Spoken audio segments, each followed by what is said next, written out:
As HBCUs around America continue to thrive and pump out successful black scholars, many of the newer generation have no idea of the history of some HBCUs who have closed their doors for good or lost accreditation and have suffered for years relying on donations from alumni and celebrities to even keep the lights on.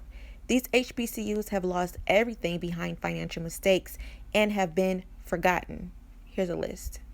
BARBER-SCOTIA College was founded in 1867 to educate women, and it later became co-ed in 1954 after a few name changes. The school was located in Concord, North Carolina, just shy of Charlotte, and the college was a staple of the community with many ties, fundraisers, cookouts, and much more to offer the growing city.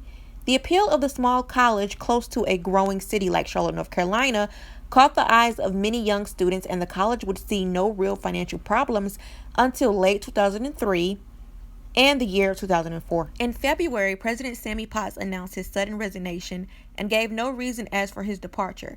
A few months later, school's officials sent out letters to roughly 30 students who planned to graduate to inform them that the school awarded them too many life experience credits and that they would have to take some courses in order to receive a diploma. The school was put on notice by Southern Association of Colleges and Schools back in December, and the school had not gotten any better. Now, the school was doing some fishy stuff according to the Southern College, which said that they failed to comply with their principles, as the school awarded degrees to nearly 30 students in a degree program who the Southern Association of Colleges and Schools determined hadn't fulfilled the proper requirements. When it became public, it became a spectacle, which I'm assuming that is why Sammy Potts resigned in February.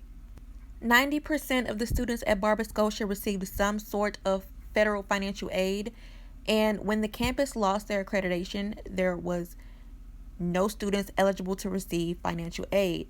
For its students and under the Department of Education enrollment, it then dropped from 600 students in 2004 to 91 students in 2005, and on-campus housing was closed down.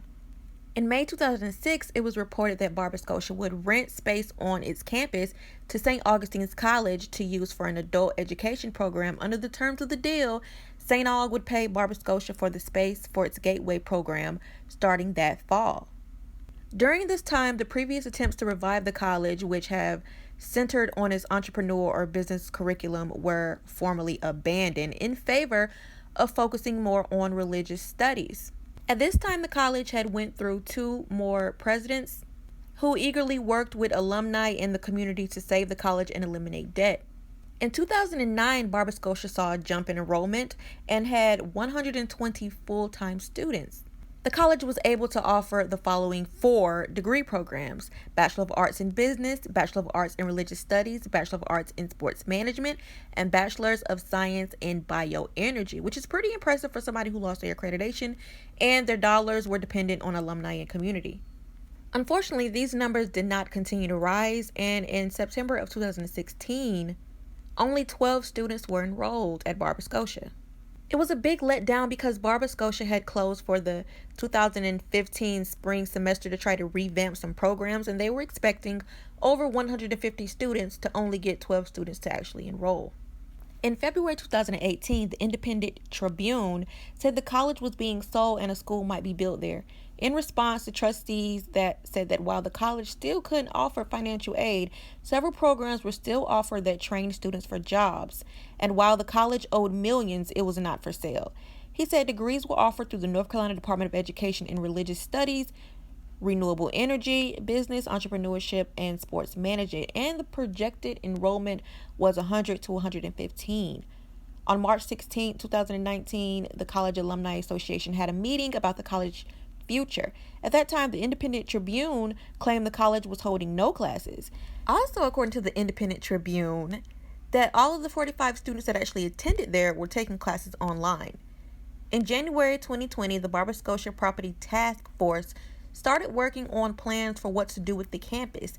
After meetings with community leaders, it was determined possible uses for the campus buildings as of September 2020 included a school, a museum, and a business center. Because the gym was still in good shape with a pool that could be used, an aquatic center was another possibility. Faith Hall, Graves Hall, Leland S. Cozart House were on the National Register of Historic Places and would likely be preserved, but some of those buildings were in such bad shape no one could go inside. In February 2021, the city and the college made a formal agreement to work together. The Association for Biblical Higher Education said the college had inquired about accreditation for its July 2021, but they had not actually started the process. And the process of gaining accreditation through the Association for Biblical Higher Education takes 8 to 10 years.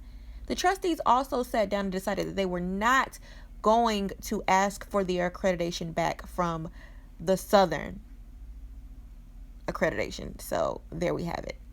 In conclusion, the school is not asking for the Southern Association of Colleges and Schools to give them back their accreditation. They have went a whole new route and is now only asking for the Association for Biblical Higher Education to accredit them, which is going to take 10 years, but they have not even applied.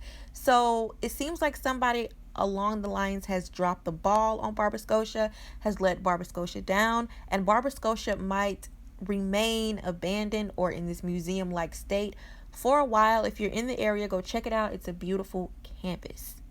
The state of BARBER-SCOTIA is still unknown. Anything could happen in the future, but it's going to take at least 10, 20, 30 plus years if this school ever wants to see themselves like they did years ago.